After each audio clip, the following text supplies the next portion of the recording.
وكفى وسلام على عباده الذين اصطفى أما بعد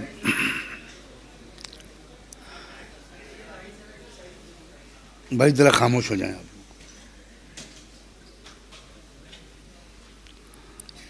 اعوذ باللہ من الشیطان الرجیم بسم اللہ الرحمن الرحیم.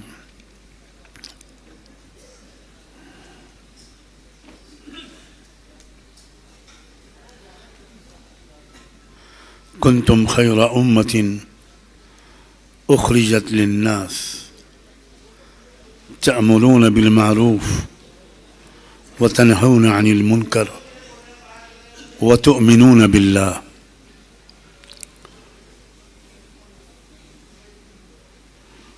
سبحان ربك رب العزة عما يصفون وسلام على المرسلين والحمد لله رب العالمين. اللهم صل على سيدنا محمد وعلى آل سيدنا محمد وبارك وسلم.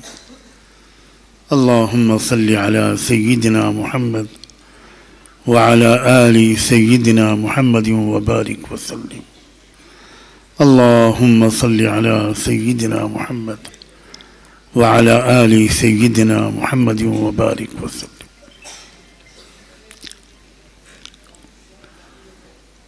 بہت محبت و احترام کے لائق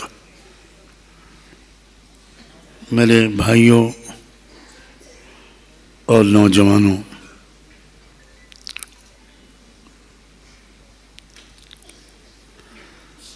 جس زمانے میں ایک بہت بڑی ذمہ داری دے کر اللہ تعالیٰ نے رحمت دو عالم صلی اللہ علیہ وآلہ وسلم کو بھیجا تھا، اس وقت دنیا کا اتنا ہی برا حال تھا یا شاید اس سے زیادہ برا حال تھا جو حال آج دنیا میں انسانوں کا. ہر طرف جھوٹ، ہر طرف ظلم، ہر طرف خود غرضی، ہر طرف لوٹ مار، ہر طرف کرپشن، انسانوں کی جان بھی سستی، انسانوں کا مال بھی بے قیمت، بچیوں اور عورتوں کی عصمت اور آبرو بھی بے حیثیت، جس کی لاٹھی اس کی بھینس. بس یہی ایک قانون تھا، مائٹ از رائٹ.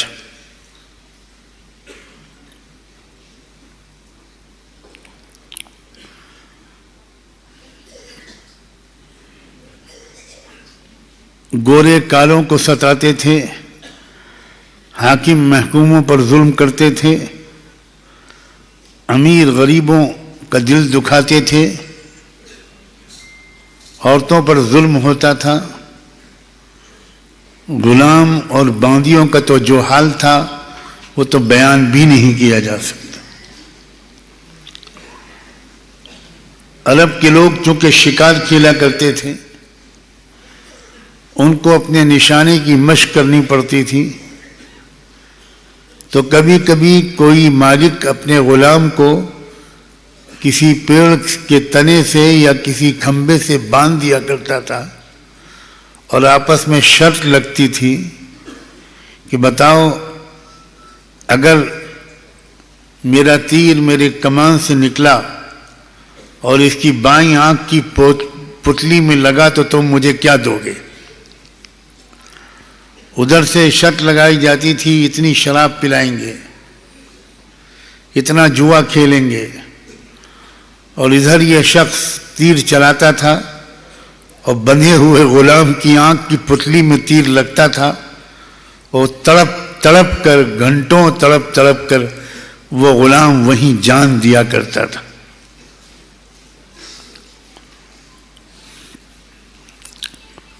پڑھنے لکھنے کے بجائے لوٹ مار کا رواج تھا. شاید ہی کوئی جوان پاک دامن رہا ہو،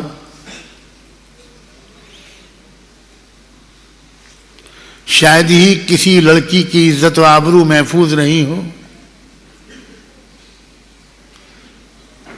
یہ معاشرہ تھا، یہ سماج تھا پوری دنیا میں۔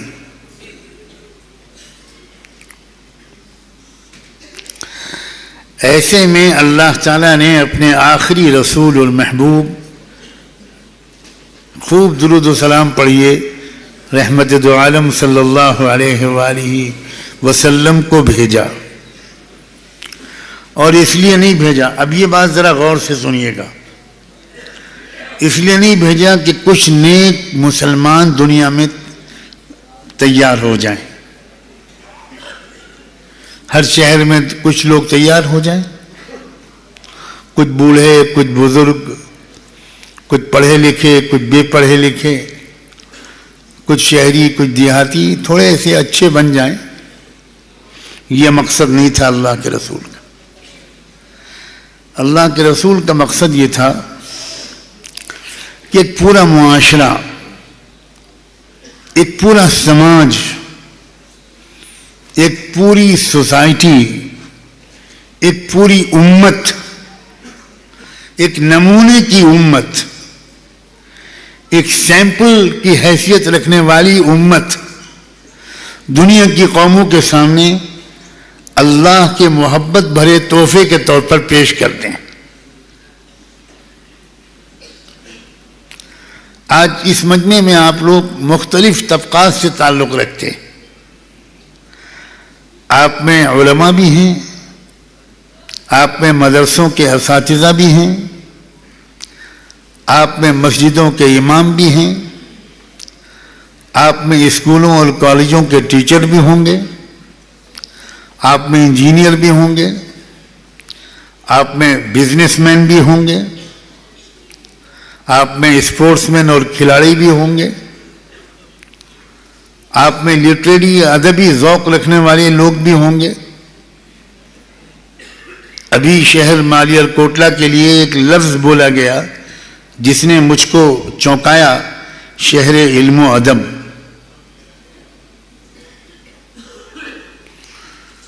پنجاب میں کوئی شہر علم و ادب بھی ہے، غالباً مالیار کوٹلہ سے باہر اس کی خبر ابھی تک نہیں پہنچی۔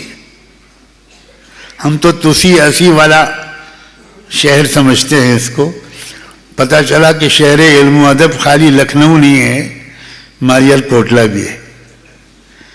اس میں شعراء بھی ہوں گے، مصنفین بھی ہوں گے، اس میں لائرز اور وکلاء بھی ہوں گے، اس میں ریٹائرڈ سرکاری اور پرائیویٹ ملازمین بھی ہوں گے۔ یہ گویا ایک سماج کا ایک چھوٹا سا نمونہ ہے۔ میں آج یہ کوشش کروں گا کہ ہر طبقے سے الگ خطاب کروں، ٹیچروں سے الگ خود کچھ کہوں، تاجروں سے الگ کچھ کہوں، انجینئرز اور وکلاء سے الگ کچھ کہوں، پروفیشنل لوگوں سے الگ کچھ کہوں، آئی ٹی کے لوگوں سے الگ کچھ کہوں، مدرسوں کے اساتذہ سے الگ کچھ کہوں، نوجوانوں سے الگ خاص طور پر کچھ کہوں۔ دنیا نے اسلام کو جو قبول کیا تھا وہ کسی بزرگ کو دیکھ کر نہیں کیا تھا، اس کو اچھی طرح سمجھ لیجیے۔ بزرگ ہزار دنیا میں پیدا ہو جائیں، ان کے ذریعے سے اسلام پھیلے گا نہیں، کیونکہ اچھے نیک لوگ تو ہر سماج میں ہوتے ہیں۔ میں جس شہر سہارنپور سے ہوتا ہوا آپ کے پاس آیا ہوں، وہاں ایک بڑے بزرگ رہا کرتے تھے، شیخ الحدیث حضرت مولانا محمد زکریا کاندھلوی۔ لاکھوں انسانوں کی زندگی اس ایک فرد واحد نے بدل دی، حالانکہ وہ تقریر نہیں کرتے تھے، لیکن دل کی توجہ کی طاقت ایسی تھی کہ جس کی طلب کے ساتھ، ادب کے ساتھ نظر ان کے چہرے پر پڑ جاتی تھی، اس کی دل کی کائنات بدل جاتی تھی۔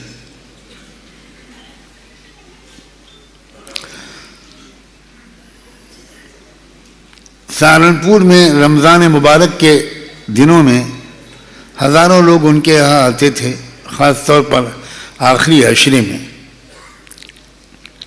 ایک بار میں بھی حاضر تھا۔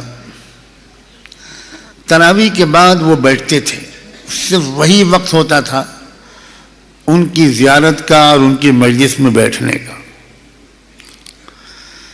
میں نے دیکھا کہ 8-10 سکھ بھائی لائن لگا کر بڑے ادب کے ساتھ ان کی مجلس میں آئے،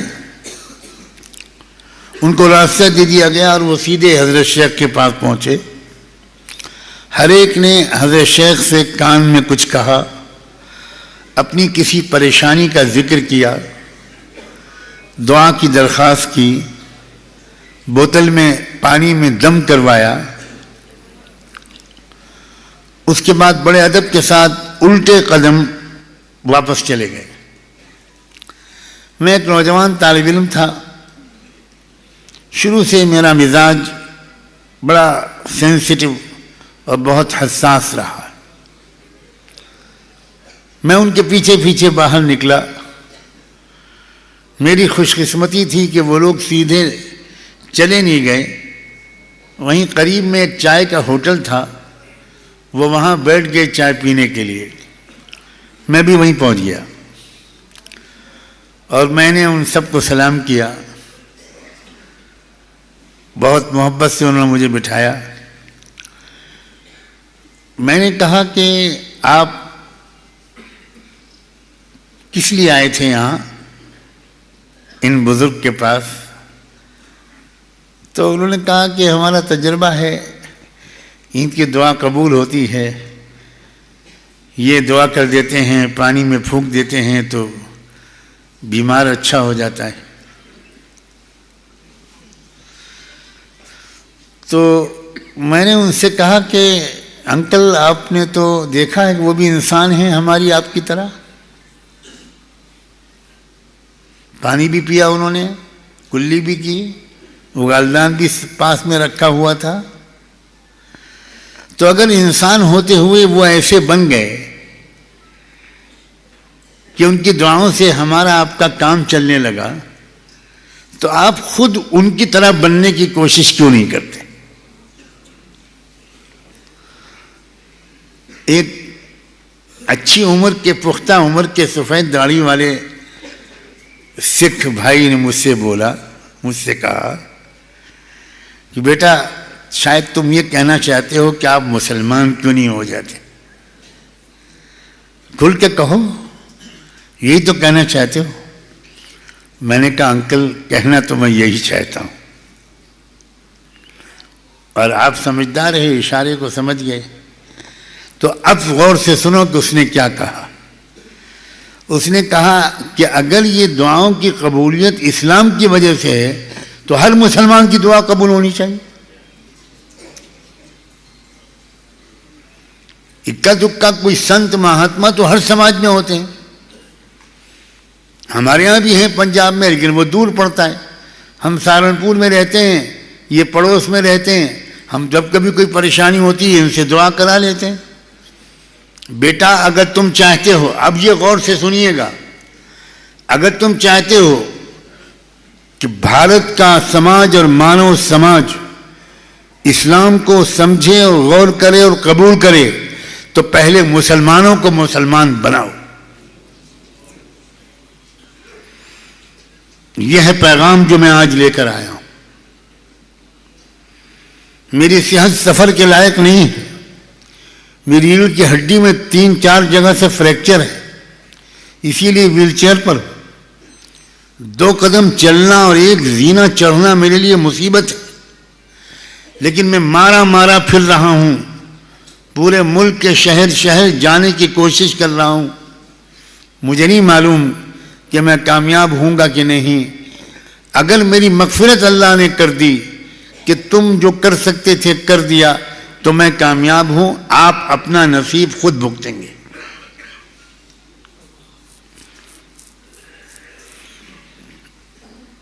اسلام جو پھیلا تھا تیزی کے ساتھ، وہ ابوبکر صدیق کی دینداری کی وجہ سے نہیں پھیلا تھا، عمر فاروق کی اکیلے کی دینداری کی وجہ سے نہیں پھیلا تھا، وہ ام المومنین حضرت عائشہ کی پاک دامنی کی وجہ سے نہیں پھیلا تھا۔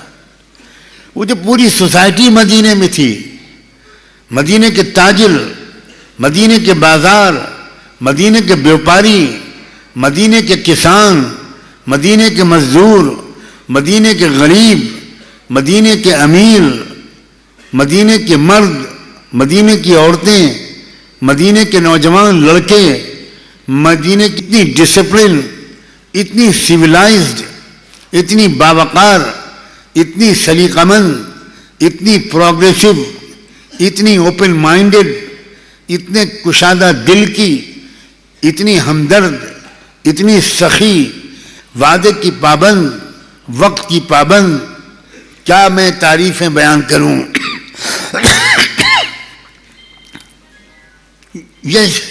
یہ سماج تھا، جلسوں سے اسلام نہیں پھیلا۔ ہم آج 1000 جلسے اس طرح کے کر لیں، ایک بندے کو بھی ہدایت نہیں مل رہی، کتابوں سے بھی اسلام نہیں پھیلا۔ اسلام کیسے پھیلتا تھا؟ میں سناتا ہوں واقعہ۔ سماج کے لوگوں کا جو بیہیویئر تھا، ایک نوجوان جو ترکی سے آتا تھا، ازبکستان سے آتا تھا، قازقستان سے آتا تھا، کاروبار کے لیے آتا تھا، یورپ سے آتا تھا، روم سے آتا تھا، سیریا سے آتا تھا، عراق سے آتا تھا، ایران سے آتا تھا، اور وہ کاروبار کے لیے مدینے آتا تھا۔ اس کو اسلام سے کوئی مطلب نہیں، لیکن وہ مدینے میں کچھ دن گزارتا تھا اپنے کاروبار کی وجہ سے، تو وہ عجیب سماج کو دیکھتا تھا۔ راہ چلتے کوئی آدمی ان کو روکتا تھا، السلام علیکم۔ وعلیکم السلام۔ آپ کیا باہر سے آئے ہیں، پردیسی ہیں؟ ہاں بیٹا میں پردیسی ہوں، باہر سے آیا ہوں۔ تو پھر آپ تو ہمارے مہمان ہیں، جب تک آپ رہیں گے کھانا ہمارے یہاں کھائیں گے۔ اب کہتے بیٹا تم مجھے جانتے بھی نہیں ہو، تم کیوں؟ نہیں جانتے ہو، نہیں جانتے ہو، ہمارے آپ کے ماں باپ ایک ہیں، ہم ایک ماں باپ کی اولاد ہیں، اور مدینے کے آقا نے ہم کو یہی سکھایا ہے کہ باہر سے جو مسافر آئیں ان کو اپنا مہمان بناؤ۔ ضد کرتے تھے لوگ، تمہارے مہمان 3 تھا، وہ مجوسی ہوتا تھا، وہ اللہ کے علاوہ کسی اور کی بندگی کرتا تھا، مگر مدینے کے نوجوان ان کی خدمت کرتے تھے، ان کی مہمان نوازی کرتے تھے۔ نوجوان دیکھتے تھے، جو نوجوان باہر سے آتے تھے کہ ایک مدینے کے نوجوان ہیں، کسی عورت اور لڑکی کی طرف ان کی نظر اٹھتی ہی نہیں، ان کو اپنی نگاہوں پر کنٹرول ہے۔ ہم بھی نوجوان ہیں اور یہ بھی نوجوان ہیں۔ ان نوجوانوں کے دل پر یہ چوٹ لگتی تھی کہ اگر یہ نوجوان اپنی آنکھوں کو قابو میں رکھ سکتا ہے تو میں بھی رکھ سکتا ہوں۔ ہمت بڑھتی تھی۔ ایک دکان پر تاجر جاتا تھا سودا خریدنے کے لیے، تو وہ کپڑا مثلا خریدنا جاتا ہے، وہ کپڑا بیچنے والا تاجر 2 طرح کے کپڑے دکھاتا ہے جو دیکھنے میں بالکل ایک سے لگتے ہیں، لیکن کہتا ہے یہ اتنے روپے کا ہے، یہ اتنے کم کا ہے۔ تو بھائی آپ اس کو اتنا کم میں کیوں دے رہے ہیں؟ کیا بات ہے؟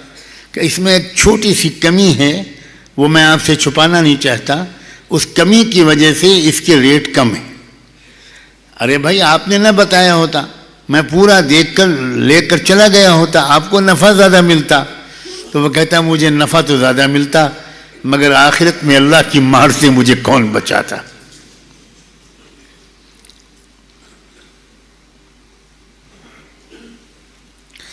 ایک بیوہ عورت ہے، بکریاں پالتی ہے، بکریوں کا دودھ بیچ کر اپنا اور اپنے بچوں کا پیٹ پالتی ہے۔ ایک دن کی بکریوں نے دودھ کم دیا، بازار میں ڈیمانڈ زیادہ تھی، تو ماں نے بیٹی سے کہا بیٹی تھوڑا سا پانی ملا لو، کیونکہ سب گھروں میں دودھ پہنچا نہیں پاؤ گی تم، کم پڑے گا، ہمارے گاہک لگے ہوئے ہیں وہ پریشان ہوں گے۔ بیٹی نے کہا کہ اماں دودھ میں پانی ملانا تو قانوناً غلط ہے. تو ماں کہنے لگی بیٹا ایک دن کر لو، حکومت کو کیا پتہ چلے گا، سرکار کو، امیر المومنین عمر ابن خطاب کو کیا پتہ چلے گا. تو بیٹی کہتی ہے 13 سال کی بیٹی، اماں عمر کو پتہ تو نہیں چلے گا مگر کیا اللہ سے بھی چھپا لیں گے ہم لوگ. یہ سماج تھا. مجھے کوئی بتائے آپ میں سے گھر میں یہ سماج ہے؟ میں گستاخی کر رہا ہوں آپ سے اگر یہ پوچھ رہا ہوں، مگر میں دکھے دل سے پوچھ رہا ہوں. ہم نے سمجھا کرتا پاجامہ پہن لو، ٹوپی لگا لو، پکے مسلمان ہو جاؤ گے. ہم نے سمجھا کہ 5 وقت کی نماز پڑھ لو، مسلمان ہو جاؤ گے. ہم نے سمجھا جمعے کی نماز پڑھ لو، مسلمان ہو جاؤ گے. ہم نے سوچا لمبی داڑھی رکھ لو، مسلمان ہو جاؤ گے. خدا کی قسم ہم سے بڑھ کر اسلام کو بدنام کرنے والا دنیا میں کوئی نہیں.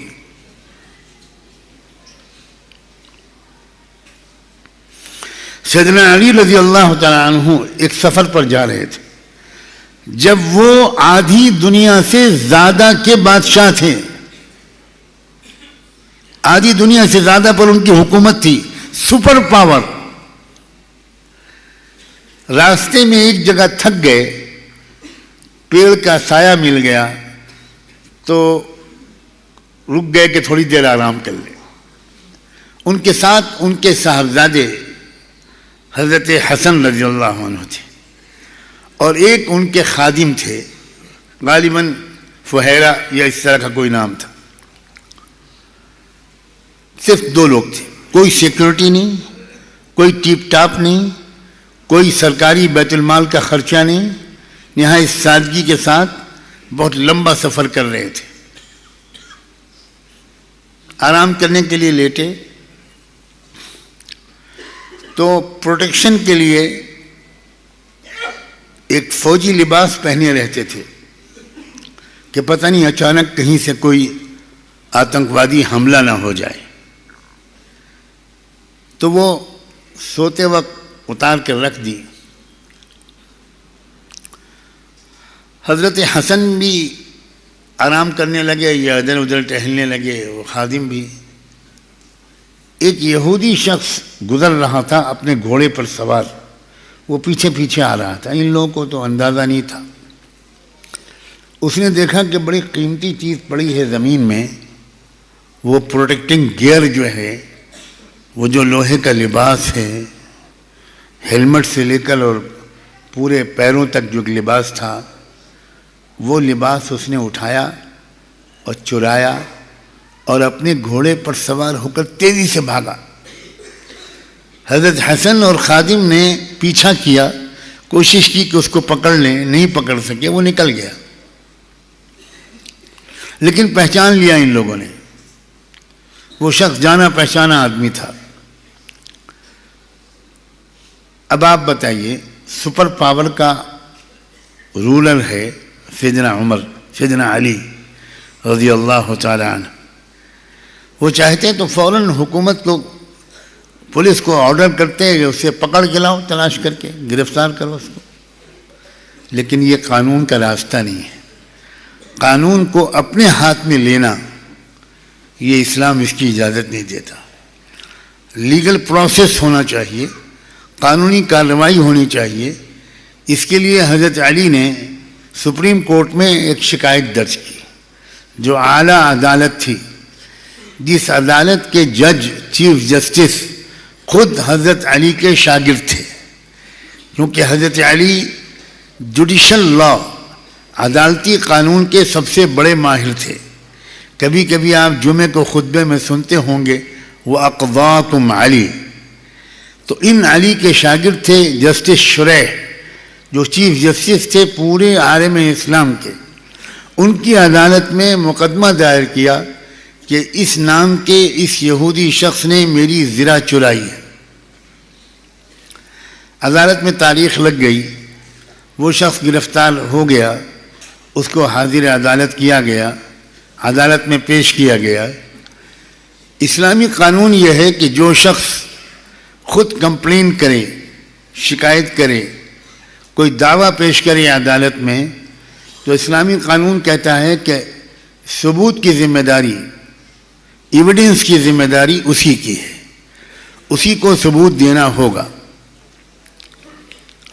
چنانچہ جج نے حضرت علی کو پکارا اور کہا کہ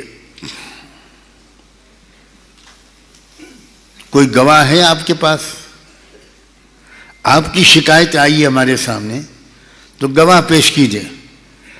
حضرت علی نے اپنے بیٹے حضرت حسن کو اشارہ کیا، وہ کھڑے ہوئے اور قانون کے مطابق انہوں نے اپنا انٹروڈکشن کرایا کہ میں حسن ابن علی ہوں، سفر میں اپنے والد کے ساتھ تھا، میں نے اپنی آنکھوں سے دیکھا کہ اس شخص نے میرے والد کا وہ فوجی لباس چرا کر وہ یہ بھاگا، ہم نے کوشش کی مگر ہم کامیاب نہیں ہوئے۔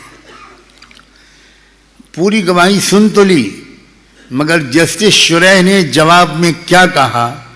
جسٹس شریح نے کہا کہ اسلامی قانون کے مطابق بیٹے کی گواہی باپ کے حق میں قبول نہیں کی جا سکتی، اس لیے یہ گواہی ریجیکٹ کی جاتی ہے۔ اور حضرت علی سے کہا کوئی اور گواہ ہو تو پیش کیجیے۔ حضرت علی نے اپنے خادم غلام کی طرف اشارہ کیا کہ تم کھڑے ہو۔ وہ آئے اور وٹنس باکس میں کھڑے ہو کر انہوں نے اپنا تعارف کرایا، میں فلاں ابن فلاں ہوں، اس سفر میں امیر المومنین کے ساتھ تھا، میں نے خود اپنی آنکھوں سے دیکھا اس شخص نے زرہ اٹھائی اور چرا کر یہ بھاگا، ہم نے پیچھا کیا مگر ہم کامیاب نہیں ہوئے۔ پوری گواہی سن تو لی، مگر جسٹس شریح نے جواب میں یہ کہا کہ اسلامی قانون کے مطابق غلام کی گواہی مالک کے حق میں قبول نہیں کی جا سکتی، اس لیے یہ گواہی بھی ریجیکٹ کی جاتی ہے۔ حضرت علی سے کہا آپ کے پاس کوئی اور گواہ ہو تو پیش کیا جائے۔ حضرت علی نے کہا کہ میرے ساتھ سفر میں ان دو کے سوا تیسرا کوئی آدمی نہیں تھا، میرے پاس اور کوئی گواہ نہیں ہے۔ اب مدعی کی باری ختم ہو گئی، اب جو پلینٹف تھا، جو مدعا علیہ تھا، کمپلیننٹ نہیں، جس کے خلاف شکایت کی گئی تھی، اس کو موقع دیا جسٹس شریح نے کہ تمہیں کچھ کہنا ہو تو کہو۔ اس نے کہا کہ یہ زرہ میری ہے، علی کا اس سے کوئی تعلق نہیں، یہ شکایت بالکل جھوٹی ہے۔ تو اسلامی قانون کے مطابق جب مدعی ثبوت پیش نہ کر سکے تو مدعا علیہ سے حلف اٹھوایا جاتا ہے، قسم کھلوائی جاتی ہے، آن اوتھ کہلوایا جاتا ہے۔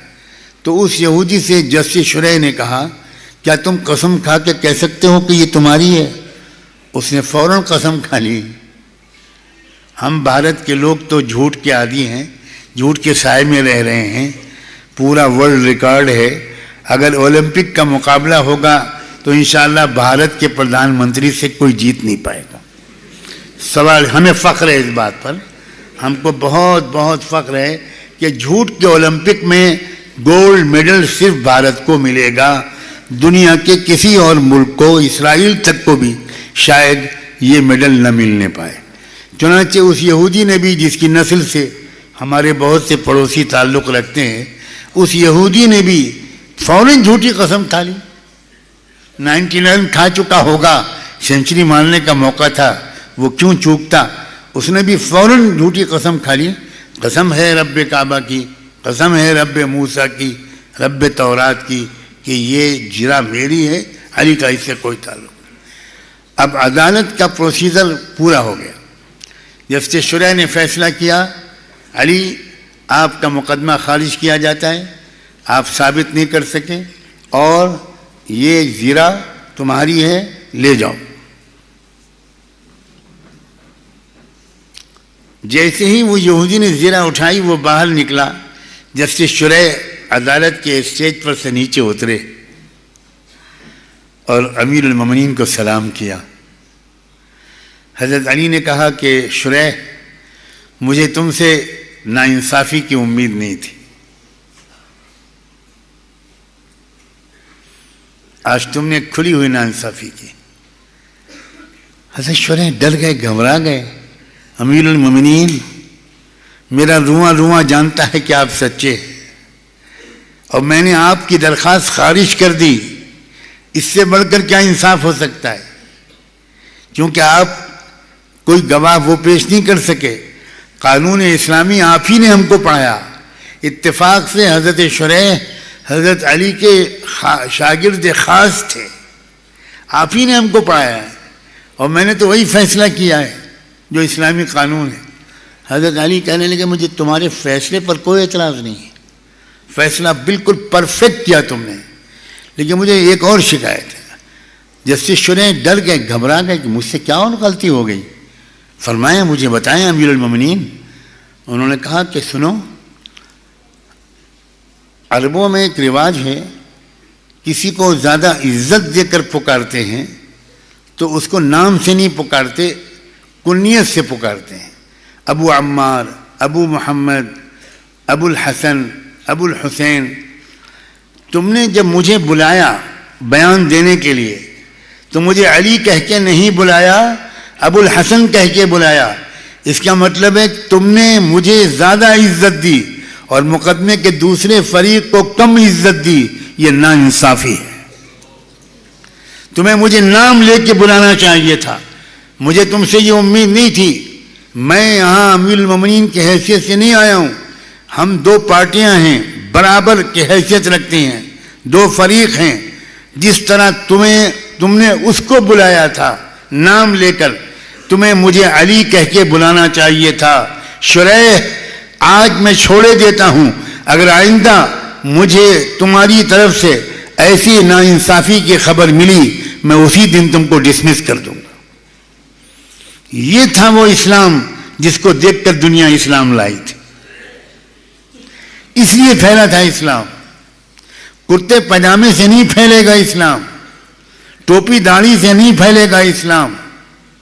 آج تو حالت یہ ہو گئی ہے کہ لوگ کہتے ہیں کہ بھروسہ مت کرنا داڑھی والوں پر، بھروسہ مت کرنا نمازیوں پر، یہ پکے جھوٹے ہوتے ہیں، یہ اپنی دینی شکل صورت لے کر کاروبار کرتے ہیں.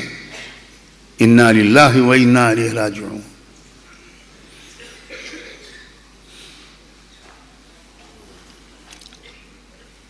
مالیل کوٹلہ میں آج میں نے پوچھا مسلم آبادی کتنی ہے. میں پھر آپ سے پوچھتا ہوں، آپ میں سے کوئی باخبر آدمی آگے سے پیچھے سے کہیں سے ذرا میرے سوال کا جواب دے کہ یہاں مسلم آبادی کتنے پرسنٹ ہے؟ کون بتائے گا؟ 70-72%. اللہ اکبر. کتنا بہترین موقع ہے آپ کو کہ آپ مالیل کوٹلہ میں مدینے جیسا سماج بنا دیں. یہی کہنے کے لیے آیا ہوں آپ سے. یہ موقع بھارت کے کسی اور شہر میں شاید موجود نہیں ہے. کتنا بہترین موقع ہے. میں چند چیزوں کو گناتا ہوں. صفائی ستھرائی. اب بتائیے مالیل کوٹلہ صاف ستھرا شہر ہے؟ کیوں بھائی؟ مسلمانوں کے محلوں کو صاف ستھرا رہنا چاہیے. کیوں بھائی؟ اس میں بھی کوئی وہابی سنی کا اختلاف ہے. لیکن کیوں نہیں رکھتے آپ مالیل کوٹلہ کو صاف؟ اس لیے کہ آپ اس کو دین نہیں سمجھتے. میں اسلام سمجھانا چاہ رہا ہوں. اگر آپ نے اپنے گھر کے کچرے کو باہر سڑک پر ڈال دیا، بخدا آپ نے گناہ کبیرہ کیا ہے جس کی سزا آپ کو جہنم میں ملے گی. سن رہے ہیں آپ؟ مدینہ منورہ خالی تقوی والا شہر نہیں تھا، نماز روزے والا شہر نہیں تھا، تہجد و تلاوت والا شہر نہیں تھا. پوری دنیا کا سب سے زیادہ صاف ستھرا شہر تھا، چمکتا ہوا شہر تھا. مدینے میں کوئی میونسپل کارپوریشن نہیں تھا، مدینے میں کوئی کارپوریٹرز نہیں تھے، مدینے میں کوئی صفائی کرمچاری نہیں تھے. گریک کا جو بادشاہ تھا، حبشے کا بادشاہ ابائسنا جسے آج کل کہتے ہیں، اس کے بادشاہ نے ایک تحفہ بھیجا تھا اللہ کے رسول کی خدمت میں. 2 ڈاکٹروں کو, 2 بڑے حکیموں کو بھیجا تھا. آپ سنتے ہوں گے یونانی طب, میڈیکل سائنس یہیں سے شروع ہوئی ہے. تو بہت بڑے میڈیکل ایکسپرٹس سرکاری گفٹ کے طور پر مدینے کی ریاست کو بھیجے گئے. 2 سال وہ لوگ رہے. حضرت صدیق اکبر کے خلافت کے دور میں انہوں نے فیصلہ کیا کہ بھائی یہاں نہیں رہنا ہے, اب ہم کو اپنے وطن واپس جانا ہے. حضرت ابوبکر صدیق کو اس کی اطلاع ملی تو انہوں نے ان دونوں کو فوراً بلوایا پریشان ہو کر, اور کہا میں نے سنا ہے کہ آپ لوگ اب مدینہ چھوڑ کر جا رہے ہیں, تو کیا شکایت ہے آپ کو, کیا کمی رہ گئی ہم سے, آپ مجھے بتاتے تو اب بھی بتا دیجئے, ہر سہولت ہم فراہم کریں گے. آپ تو تحفہ ہیں, عہد نبوت کی یادگار ہیں, اس لیے خدا کے لیے میں آپ سے گزارش کرتا ہوں کہ آپ سفر کا ارادہ ملتوی کر دیجیے. انہوں نے کہا کہ امیر المومنین کوئی شکایت نہیں ہے, کوئی کمی نہیں ہے. 2 سال ہو گئے, آج تک ہمارے پاس کوئی مریض نہیں آیا. اگر ہم اور کچھ دن رہ لیے تو ہم نے جو کچھ پڑھا لکھا تھا وہ سب بھول جائیں گے. یہاں اتنا صاف ستھرا شہر ہے, آپ لوگ ایسی ڈسپلن زندگی گزارتے ہیں کہ کوئی بیماری نہیں پڑتا, صرف آخر میں بیمار پڑتا ہے اس لیے کہ مرنا ہے اس کو. تو بیماری موت کا سبب نہیں بنتی, موت بیماری کا سبب بنتی ہے.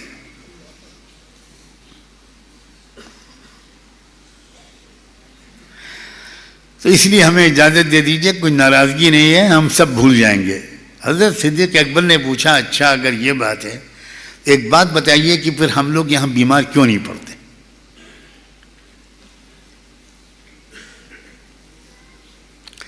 اب میں بہت بھاری بات کہنے جا رہا ہوں مالیار کوٹلہ کے مسلمانوں کے لیے. انہوں نے جواب دیا کہ اس کی ایک وجہ یہ ہے کہ جب تک آپ کو سخت بھوک نہیں لگتی تب تک آپ کھاتے نہیں ہیں. ہمارے ہاں مسلمانوں کے ہاں نماز 5 وقت کی ہے اور 7 وقت کا کھانا اور چائے. کچھ سنت ہے, کچھ سنت مؤکدہ ہے, کچھ نفل ہے, کچھ واجب ہے, کچھ فرض ہے. کھاؤ کھاؤ کھاؤ کھاؤ. مسلمانوں کی صرف ایک پہچان ہے, جس محلے میں ہوٹل زیادہ ہوں آنکھ بند کر کے کہہ دو کہ یہ مسلمانوں کا محلہ ہے. وہ باہر سے بھی کھا کر آئے گا اور بیوی کا پکایا ہوا بھی کھائے گا, اور اس میں نمک کے کم ہونے پر بیوی کو 3 طلاق بھی دے گا, اور 3 طلاق دینے کے بعد مفتی صاحب کے پاس پہنچے گا اور مفتی صاحب سے کہے گا مفتی صاحب موڈ بہت خراب تھا, اس دن میں دکان میری چلی نہیں تھی, غصے میں آ کر طلاق طلاق طلاق طلاق کہہ دیا. مفتی صاحب کوئی شکل نکالیے, میں تو مر جاؤں گا بیوی کے بغیر, میری بیوی واپس کر دیجئے. مفتی صاحب ہم تو آپ کے مدرسے کو چندہ بھی دیتے ہیں, اور بقرعید میں ہم نے 2 بکرے بھی بھیجے تھے. مفتی صاحب کچھ خیال کیجئے نا, دیکھیے آپ تو ہمارے اپنے ہیں, تو آپ جائیے جہنم میں غلط فتویٰ دے کر مجھے میری بیوی واپس دلا دیں. یہ ہے مسلمان.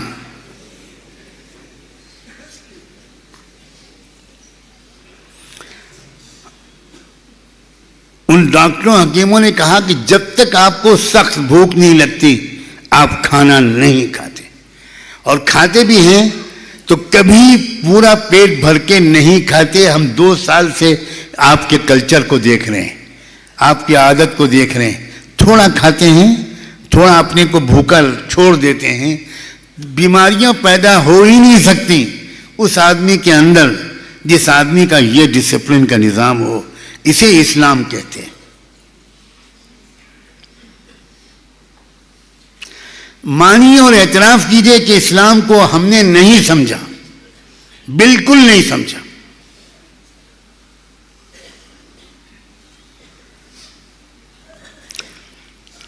مدینہ اتنا صاف رہتا تھا کہ ایک مکھی کے اڑنے کی کوئی جگہ نہیں ہوتی تھی, بالکل صاف. کیوں؟ اس لیے کہ اللہ کے رسول کی آواز ان کے کان میں پڑی ہوئی تھی کہ راستے میں کوئی چیز اگر پڑی ہو تو اس کو راستے سے ہٹا کر کہیں دور کر دینا, یہ صدقے کی ایک شکل ہے.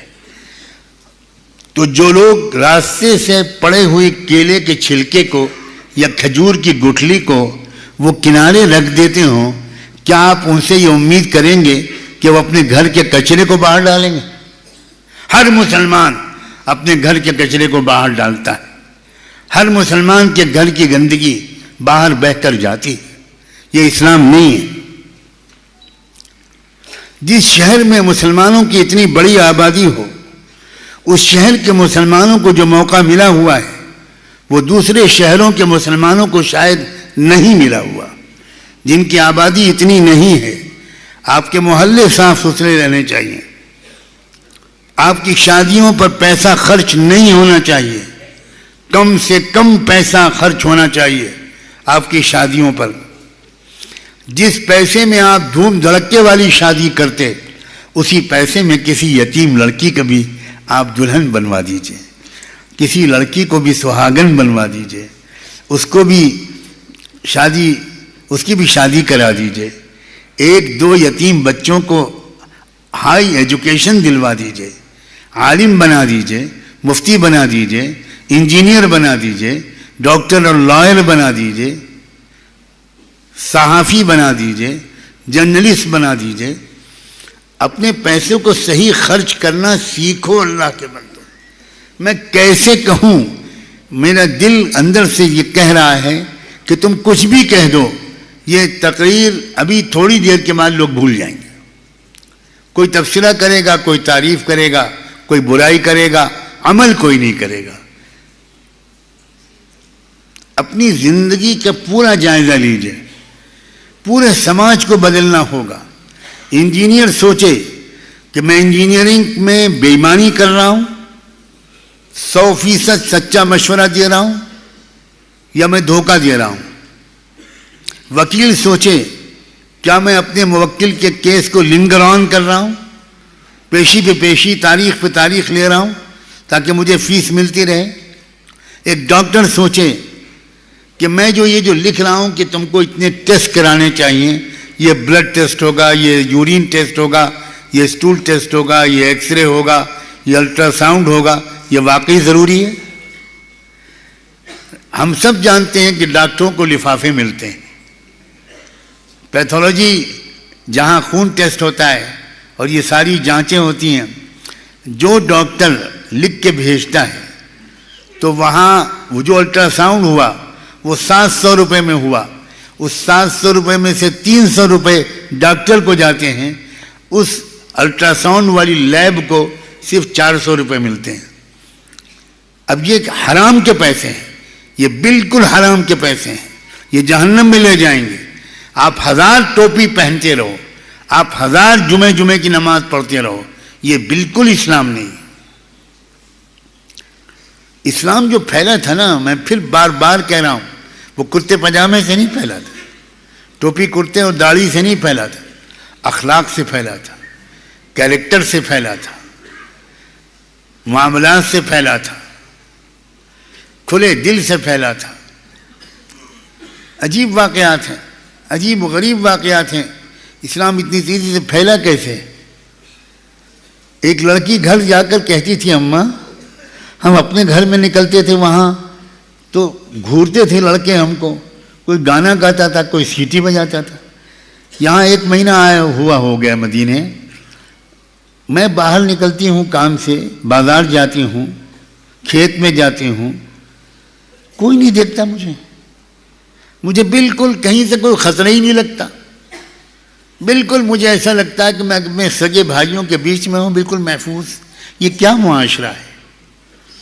ماں کہتی تھی، بیٹے یہ اصل میں محمد الرسول اللہ کا کارنامہ ہے۔ یہ کون تھے؟ تو ماں بتاتی تھی، بیٹا ایک آخری رسول تھے، تو ہم لوگ ان کو کیوں نہیں مانتے؟ بیٹا ہم لوگ تو یہودی ہیں، ہم لوگ عیسائی ہیں، ہمارے جو بڑے بڑے علماء ہیں وہ نہیں مانتے۔ تو بیٹی کہتی تھی، اماں آپ کا دل گواہی دیتا ہے کہ وہ سچے تھے؟ ہاں بیٹا اس کا انکار تو میں نہیں کر سکتی، میرا دل گواہی دیتا ہے کہ وہ سچے تھے۔ اماں چھوڑیے، چلیے کس کے پاس چل رہا ہے؟ آپ بھی اسلام قبول کریں، میں تو اب رہ نہیں سکتی بغیر اسلام کے، آپ قبول کریں یا نہ کریں۔ گھر گھر یہ ہوتا تھا، اس لیے اسلام پھیلا تھا. عام انسانوں کی زندگی میں ایک زبردست انقلاب دیکھنے کے نتیجے میں اسلام پھیلا تھا.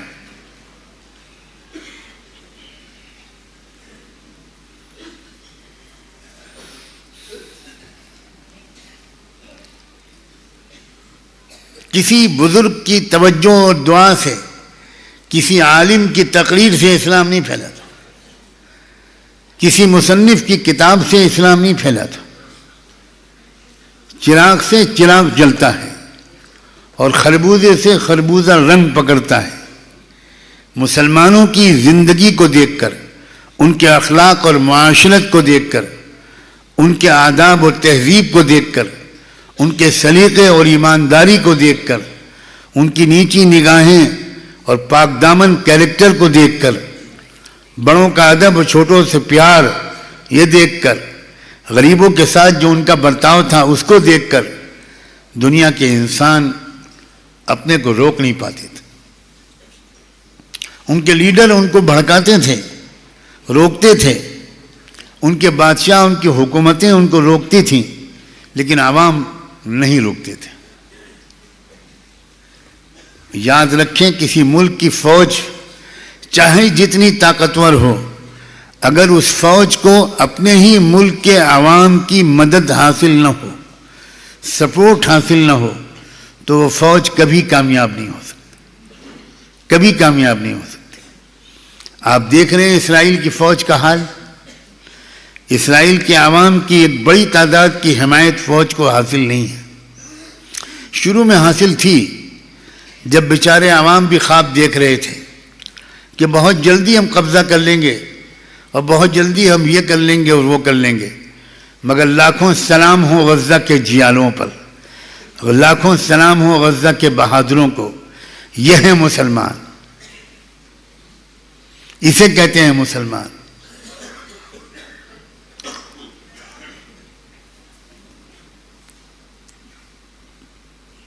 جب تک زندہ ہیں اپنے ہاتھوں سے قبلہ اول مسجد اقصی کو دشمنان انسانیت کے حوالے نہیں کریں گے. یہ ان کا اعلان ہے. آپ تو شاندار کرسی پر بیٹھ کر انشاءاللہ کہہ رہے ہیں، باقی آپ کے اندر وہ عزم و ارادہ بالکل مجھے تو نظر نہیں آتا. اللہ کرے یہ میری نگاہ کا قصور ہو. اپنے بچوں کو بہترین تربیت دیجیے، اپنے بچیوں کو بہترین تربیت دیجیے. اصل تربیت گاہ گھر ہے، گھر. نہ مدرسہ ہے نہ اسکول ہے. اصل تربیت گاہ گھر ہے. لیکن مجھے شکایت ہے، بہت کم باپ ہیں جو اپنے بچوں کو تربیت کے لیے وقت دیتے ہیں. بتائیے میں غلط کہہ رہا ہوں؟ جواب دیجیے بھائی. بہت کم آواز آ رہی. کیا بھوک لگی ہے سب کو؟ میں ابھی آگے نہیں بولوں گا جب تک مجھے پیچھے سے آواز نہیں آئے گی. آپ دن بھر کاہے میں وقت گواتے ہیں؟ لکشمی کی پوجا میں. پیسہ پیسہ پیسہ پیسہ، لا الہ الا پیسہ، لا الہ الا الروپیہ. کیا ہے یار؟ آپ کے پاس اپنے بچوں کے پاس بیٹھنے کا وقت نہیں ہے تو آپ بزرگوں کے پاس کیا بیٹھیں گے؟ مگر گھر میں جب آپ جاتے ہیں تو غصے کی حالت میں جاتے ہیں. ایک بچہ الماری کے پیچھے چھپتا ہے، ایک پلنگ کے نیچے چھپتا ہے. ایک بھائی اپنے بھائی سے کہتا ہے چپ چپ چپ، ابا ارے ابا ارے ابا. ابا نہ ہوئے وہ ایس ایس پی ہو گئے مالیال کوٹلہ کی، کوئی تھانے دار ہو گئے، کوئی جن بھوت ہو گئے، کوئی شیطان ہو گئے.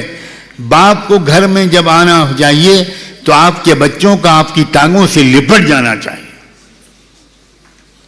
گھر میں یہ ماحول ہونا چاہیے.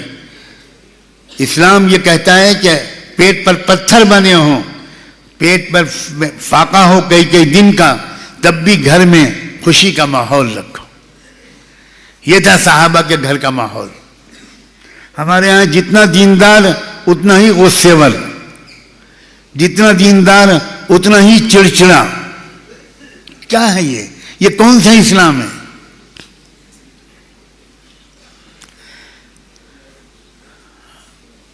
میں آج ایک پریکٹیکل کام بتاتا ہوں، اور جو لوگ قسم کھا کر وعدہ کریں کہ انشاءاللہ ہم کریں گے وہی ہاتھ اٹھائیں، ورنہ اللہ کے ہم مجرم قرار پائیں گے۔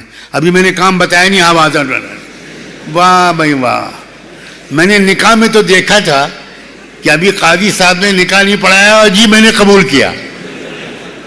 اتنی جلدی مت کرو، ہو جائے گی شادی بھائی۔ کچھ لوگ ہم کو پرچہ دیتے ہیں کہ حضرت اس بیان میں میرے ابو بھی آئے ہیں، ذرا جلدی شادی کے فضائل پر 4 جملے کہہ دیجئے۔ وارے نوجوانوں، ہمیں اپنا ماؤتھ پیس بنانا چاہتے ہو؟ ویسے بات ان کی صحیح ہے، شادیوں میں دیر نہیں ہونی چاہیے۔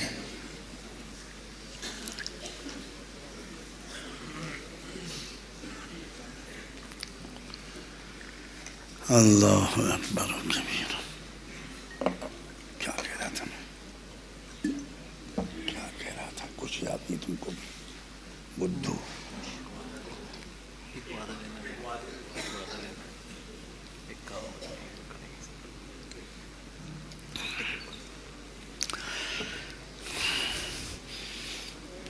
اپنے بچوں اور بچیوں کی تربیت کا ایک نیا انداز بتانا چاہتا ہوں۔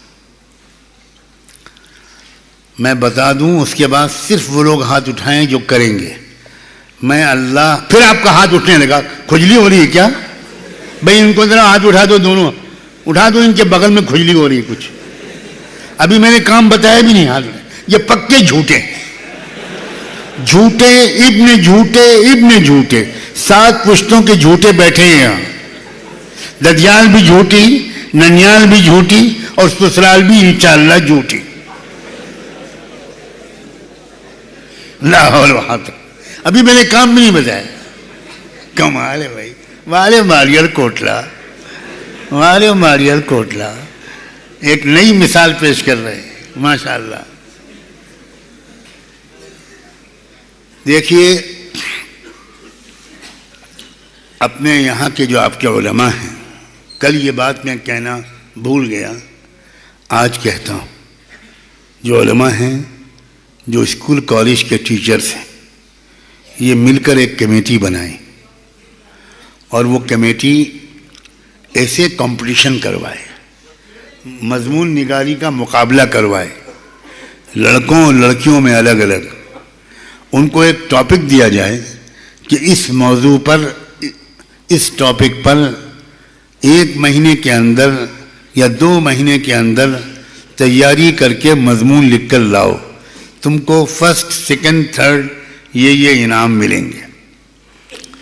اس کو کہتے ہیں مضمون نگاری کا مقابلہ، اسے کمپٹیشن۔ علماء اور کالج کے ٹیچرز، اسکول کے ٹیچرز مل کر ایک چھوٹی سی کمیٹی بنا لیں، اور وہ نوجوان لڑکوں کے لیے الگ، نوجوان لڑکیوں کے لیے الگ مضمون نگاری کا مقابلہ رکھیں۔ سال میں 2 مرتبہ رکھ لیں، شروع میں ہو سکے تو 3 مرتبہ رکھ لیں، 4 مہینے میں ایک۔ اس مقابلے کے انعامات طے ہوں کہ بھئی پہلا انعام جیتنے والے بچے کو اتنے 1000 روپے انعام دیا جائے گا، پہلا انعام جیتنے والی بچی کو اتنا 1000 روپے انعام دیا جائے گا۔ انعام دونوں بالکل برابر ہوں، لڑکے کا انعام بھی اور لڑکی کا انعام بھی۔ اور اس موضوع سے تعلق رکھنے والی 2-4 کتابیں ان لڑکوں کو کمیٹی کی طرف سے دی جائیں کہ یہ کتابیں پڑھو، اور ان کتابوں کو سامنے رکھ کر مضمون لکھو۔ محمد الرسول اللہ کے اخلاق، رسول اللہ کی نماز، رسول اللہ کا پڑوسیوں کے بارے میں رویہ اور ہدایات، رشتہ داروں کے بارے میں رویہ اور ہدایات، حضور صلی اللہ علیہ وسلم بحیثیت تاجر، حضور بحیثیت شوہر، حضور بحیثیت نانا، حضور بحیثیت باپ، حضرت فاطمہ کے بارے میں مضمون لکھوائیے، حضرت عائشہ اور خدیجہ کے بارے میں مضمون لکھوائیے بچیوں سے، اور ان کو اس طرح کی کتابیں دیجیے۔ اس طرح آپ کے معاشرے کے اندر گھر گھر کچھ اسلام کا علم تھوڑا بڑھے گا۔ ابھی جو اسلام سمجھا جا رہا ہے وہ 2-4 چیزوں کو اسلام سمجھا جا رہا ہے، پورے اسلام کی سمجھ معاشرے میں نہیں ہے۔ میں پہلی بار آپ کے شہر میں آیا ہوں، مجھے شدید ترین اس بات کی خواہش ہے، خدا کرے یہاں آپ ایک آئیڈیل سماج بنا سکیں، ایک مثالی، ایک نمونے کا معاشرہ قائم کر سکیں۔ اتنی بڑی آبادی اگر ہے تو انشاءاللہ آپ دوسرے بھائیوں کا، پڑوسیوں کا دل جیت لیں گے۔ اور یہ اللہ کا کرم ہے کہ سکھ قوم اس وقت مسلمانوں سے قریب ہو رہی ہے، سکھ قوم کے جذبات، سکھ قوم کے خیالات بہتر ہو رہے ہیں۔ پہلے کچھ اور تھے، غلط فہمیاں تھیں، نفرت کا وہ بھی شکار ہو گئے تھے، لیکن اب بہت تبدیلی آ چکی ہے۔ تو کیوں نہیں آپ کا شہر ایک نمونہ بن جائے، آپ کا شہر ایک نمونہ بن جائے انصاف اور امن اور حق کی روشنی کے پھیلنے کا، ایک نمونہ بنے۔ آپ اس کی پہل کیجئے، خالی جلسے پہ آن کر بیان سن کر جا کر گھر بیٹھ مت جائیے۔ اب میں پوچھنا چاہتا ہوں، کون لوگ ہیں جو مضمون نگاری کا مقابلہ کروائیں گے؟ ایسے علماء، ایسے ٹیچرز، ایسے لوگ صرف وہ ہاتھ اٹھائیں۔ عام لوگوں کے بس کی بات نہیں ہے، وہ ٹیچرز کالج کے ہوں یا اسکول کے ہوں یا جو علماء، وہ ہاتھ اٹھائیں کہ ہم انشاءاللہ اپنے علاقے کے اندر ہم ایسے کمپٹیشن کروائیں گے، مضمون نگاری کا مقابلہ کروائیں گے۔ اب آپ ہاتھ اٹھائیے، اب سمجھ کر ہاتھ اٹھے تو الحمدللہ 10-15 ہاتھ اٹھے بس، باقی حاجی جمن، حاجی بلاکی، حاجی شبراتی، حاجی کلو سب ہاتھ اٹھا رہے تھے۔ وہ کیا مضمون نگاری کا مقابلہ کروائیں گے بھائی، وہ کیا ایسے کمپٹیشن کروائیں گے؟ میری بات تو سن لیتے پھر ہاتھ اٹھاتے۔ میں کوئی 4 چلے کی تشکیل کر رہا ہوں کہ تم جھوٹ موٹ کہہ دو انشاءاللہ۔ تبلیغ کا انشاءاللہ دنیا کا سب سے بدنام انشاءاللہ۔ ایک ترکیب بتاتا ہوں، کبھی تبلیغی اجتماع میں پھنس جاؤ اور نام لکھانے کا ارادہ نہ ہو تو ایک ترکیب بتاتا ہوں، ہے وہ $1,00,000 کی مگر مفت بتاتا ہوں۔ تم بیان کرنے والے کے پاس میں کھڑے ہو جاؤ اور مجمع سے کہو بھائی فرماؤ بھائی کون تیار ہے انشاءاللہ، فرماؤ بھائی کون تیار ہے، تو تم تو بچ جاؤ گے انشاءاللہ۔ میں بھی تبلیغ کا پرانا ہوں، سارے جال جانتا ہوں، گھر کا بھیدی ہوں، ہاں میں چھوڑوں گا نہیں کسی کو۔ حضرت قاری ظہیر صاحب نظام الدین مرکز کے بزرگوں میں سے تھے، بڑے پیارے آدمی تھے، خوب ہنساتے تھے اور خوب رلاتے تھے، عجیب و غریب شخص تھے۔ ان سے میں نے اس داؤ پیچ کو سمجھا۔ ان کے بیان کے بعد جب تشکیل شروع ہوئی تو جو صاحب کھڑے ہوئے کاغذ کاپی لے کر، قلم لے کر، اور کہنے لگے بھائی فرماؤ بھائی اللہ کے راستے میں کون تیار ہے، تو قاری ظہیر صاحب نے سب سے پہلے انہی کے کندھے پہ ہاتھ رکھا، لکھو بھائی شاہجہاں صاحب تیار ہیں 4 مہینے کے لیے، ماشاءاللہ اللہ قبول فرمائے۔ اب وہ بری طرح پھنس گئے، وہ کھڑے ہوئے تھے بچنے کے لیے اور سیدھے سب سے پہلے 4 مہینے کے لیے انہی کا نام لکھ دیا گیا، گئی بھینس پانی میں۔ تو میں بھی پرانا کھلاڑی ہوں، خوب سمجھتا ہوں آپ کی ترکیبوں کو، اسی لیے ہاتھ اٹھ رہے تھے، میں تیار ہوں، میں تیار ہوں، میں تیار ہوں، میں تیار، ابھی کام نہیں بتایا، میں تیار ہوں۔ واہ بھائی واہ، سبحان اللہ۔ یہ پڑھے لکھے لوگوں کا کام ہے، علماء کا اور ٹیچرز کا۔ اس کام کو آرگنائز کرو، مجھے اس کی اطلاع دو، میں یہاں کے علماء اور ذمہ داروں سے کہتا ہوں کہ مجھے اس میں شریک رکھو، مجھے بتاؤ کہ کون سے موضوعات طے کیے گئے۔ اس طرح آپ کے گھر گھر کتابیں پڑھی جائیں گی، ٹی وی نہیں دیکھا جائے گا، دیکھنے کا وقت ہی نہیں ملے گا، واہیات باتیں نہیں ہوں گی، ناول نہیں پڑھی جائے گی، موبائل پر آپ کے بچے اور بچیاں وقت خراب نہیں کریں گے، ان کو کتاب پڑھنی ہوگی، ان کو مضمون لکھنا ہے، ان کو 10,000 اور 15,000 کا انعام جیتنا ہے۔ یہ کام کیجئے اپنی نوجوان نسل کو صحیح راہ پر لانے کے لیے، ان کو ناپاکیوں گندگیوں سے بچائے رکھنے کے لیے، ان کو ایک پریکٹسنگ مسلمان بنانے کے لیے۔ میں امید کرتا ہوں کہ میں نے جس ایک موضوع پر بات کرنا چاہا تھا میں نے اس موضوع پر بات کر دی ہے۔ بہت لمبا بیان مناسب نہیں ہوتا، لوگوں کو آدھے سے زیادہ یاد ہی نہیں رہتا۔ میں پھر خلاصہ دہراتا ہوں. میں نے یہ کہا تھا کہ آپ اپنے سماج کو بدلیے. آپ مالیل کوٹلہ آپ کی شہر کو ایک آئیڈیل مسلم آبادی، مسلم سماج بنانے کا فیصلہ کیجئے. آج عہد کیجئے اس بات کا کہ آپ اس سماج کو بہتر بنائیں گے. سماج کو صاف ستھرا رکھیے، شہر کو گندا مت کیجئے، کچرا باہر مت ڈالیے. کاش کہ میں آپ سے یہ بھی کہہ سکتا کہ آپ کے ہاں یہ بھی تشکیل ہو کہ بھئی سنڈے کے دن یا چھٹی کے دن ہم محلے کے لوگ نکلیں گے 15-20 آدمی اور اپنے پورے محلے کو صاف کریں گے. میونسپل کارپوریشن کو اطلاع کریں گے کہ ہم آپ کی مدد کرنا چاہتے ہیں، آپ پر لعنت ملامت نہیں کرنا چاہتے، آپ کی ہیلپ کرنا چاہتے ہیں. پورے محلے کو اور ایریے کو چمکا دیجئے. بالکل ہفتے میں ایک دن 1-2 گھنٹے کا کام ہے. اگر نکل آئے 15-20 لوگ تو کچھ ادھر لگ جائیں، کچھ ادھر لگ جائیں، کچھ سامنے کچھ پیچھے، ہر طرف سے کچرے کو بٹور کر کنارے میونسپل کارپوریشن کی مقرر کی ہوئی جگہ پر وہاں پر لے جائیں اور یہ فیصلہ کریں کہ ہم اس کی سرکار سے کوئی پیسے نہیں لیں گے، نہ ہم میڈیا میں اس کے فوٹو چھپوائیں گے.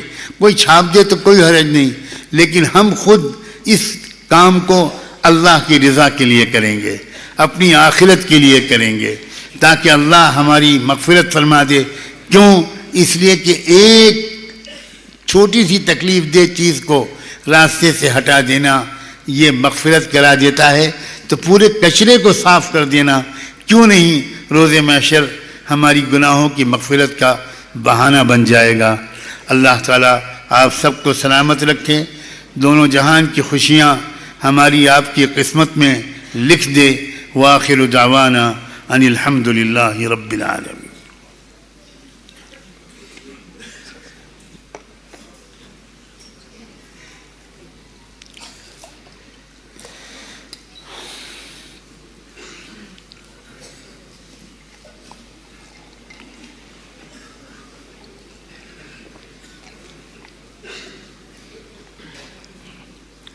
ایک اعلان میں کرنا چاہتا ہوں جب سے پہلے کہ منتظمین ختم جلسہ کا اعلان کریں. آپ الحمدللہ اکثریت بہت پڑھے لکھے لوگوں کی لگ رہی ہے.